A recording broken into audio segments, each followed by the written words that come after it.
नमस्ते, मैं डॉक्टर श्रीराम लाहोड़े, नेत्र शल्य चिकित्सक, पेको सर्जन एवं लसिक सर्जन एट लाहोड़े नेत्र हॉस्पिटल अकोला।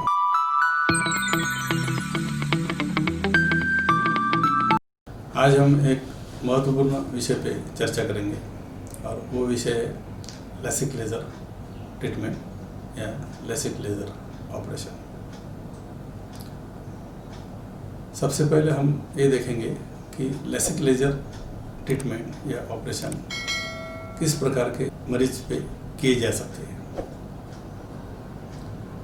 तो सबसे पहले जिसको हम हाई मायोपिया बोलते हैं या जिस मरीज़ों में माइनस का नंबर अधिकतर होता है या ज़्यादा होता है, जिसमें -1 से -15 तक जिन मरीज़ों को नंबर का चश्मा बड़ा रहता है, काफ़ी बड़ा रहता है, उन मरीज़ों पे अपने लसिक लेज़र ट्रीटमेंट कर सकते हैं या किया जाना चाहिए। दूसरा एक है जिसको हम हाइपरमेट्रोस बोलते हैं, हाइपरमेट्रोपिया बोलते हैं, जिसमें मरीज़ों को +1 से +10 तक का बड़े कांच का चश्मा रह सकता है। ऐसे मरीज़ों पे हम लसिक लेज़र ट्रीटमेंट कर सकते हैं। तीसरी बात,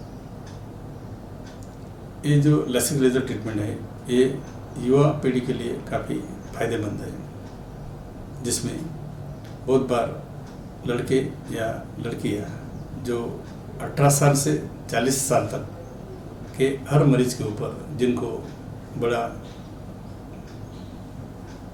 बड़ा चश्मा है, जिनको काफ़ी विंग का चश्मा है, उनके ऊपर अपन ये ट्रीटमेंट लेज़र ट्रीटमेंट कर सकते हैं। बहुत बार जो मैट्रिमोनियल इश्यूज रहते हैं, तो ऐसे वक्त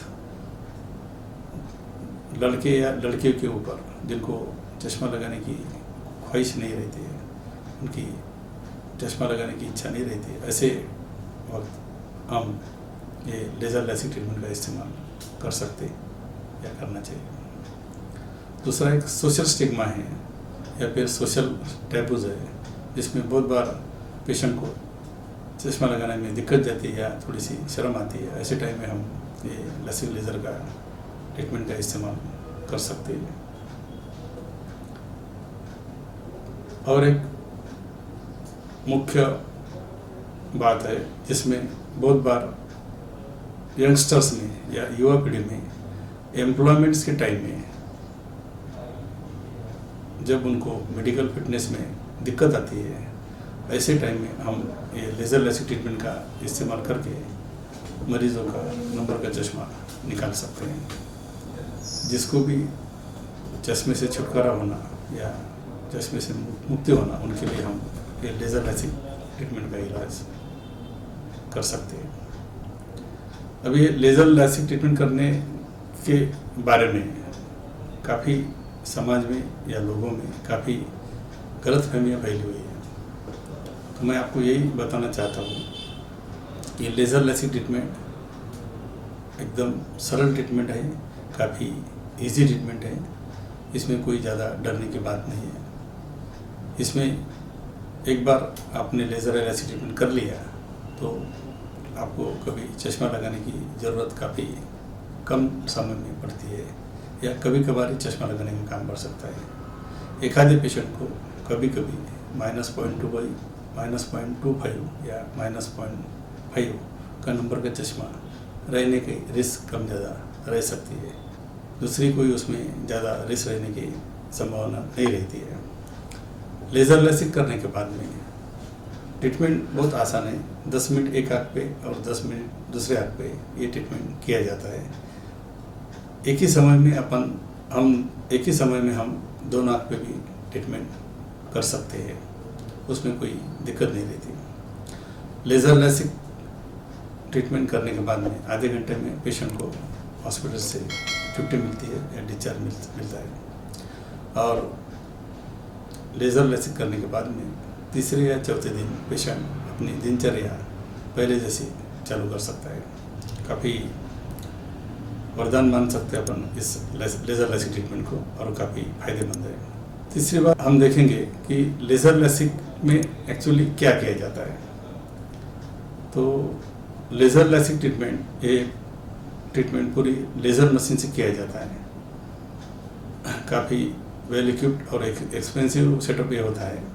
इसमें एक्जामर लेज़र आँख के कॉर्निया के ऊपर, जिसको अपन काली पुतली बोलते हैं, उसके ऊपर ये एक्जामर लेज़र का अटैक किया जाता है और कॉर्नियल टिश्यू बर्न किया जाता है।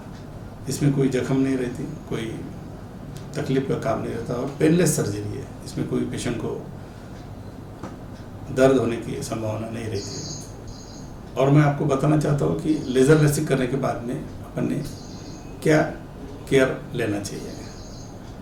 लेज़र लेसिक करने के बाद में बहुत बार पेशेंट को किसी प्रकार का हाथ नहीं लगना, आँख को हाथ नहीं लगना चाहिए, आँख में पानी नहीं जाना चाहिए या आँख को मसलना नहीं चाहिए। और आपको जो भी आपके आई स्पेशलिस्ट ने जो दवाई ड्रॉप्स या गोलियां दी है वो बराबर टाइम पे और जैसे बताया वो हिसाब से अगर रेगुलर डाल दिया तो किसी प्रकार की अड़चन आती नहीं। कभी कभार एक आधे पेशेंट को अगर कुछ लेज़र करने के बाद में कुछ नज़र में कम ज़्यादापन लगा या कुछ लाली रही या सूजन रही या कुछ तकलीफ रही तो आप तुरंत अपने नेत्र शल्य चिकित्सक की सलाह ले सकते हैं। और मुझे उम्मीद है कि आज की ये जानकारी आपके लिए भविष्य में काफ़ी फायदेमंद रहेगी। Thank you.